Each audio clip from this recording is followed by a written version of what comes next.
महकमा मौसमियात ने कराची में सुबह से अब तक होने वाली बारिश के एदाद शुमार जारी कर दिए हैं। सबसे ज्यादा बारिश कायदाबाद में 95.9 मिलीमीटर रिकॉर्ड की गई, जबकि सबसे कम बारिश जिना टर्मिनल पर 32 मिलीमीटर रिकॉर्ड हुई।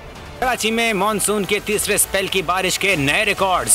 महकमा मौसमियात के आदाद शुमार के मुताबिक सबसे ज्यादा बारिश कायदाबाद में 95.9 मिलीमीटर रिकॉर्ड की गई। केमाड़ी में 79 मिलीमीटर, गुलशन हदीद में 78, मसरूर बेस पर 77 मिलीमीटर बारिश रिकॉर्ड की गई। DHA 70.5, सदर 62, नॉर्थ कराची में 60 मिलीमीटर, औरंगी टाउन में 57.5, नाजमाबाद में 50, फैसल बेस पर 51 मिलीमीटर, गडाब में 49.6, कोरंगी में 44.4, सादी टाउन में 39.6 मिलीमीटर, गुलशन में मार में 36.9, यूनिवर्सिटी रोड में 36.8, ओल्ड एयरपोर्ट पर 33 मिलीमीटर बारिश रिकॉर्ड की गई। सबसे कम बारिश जिना टर्मिनल पर 32 मिलीमीटर रिकॉर्ड हुई।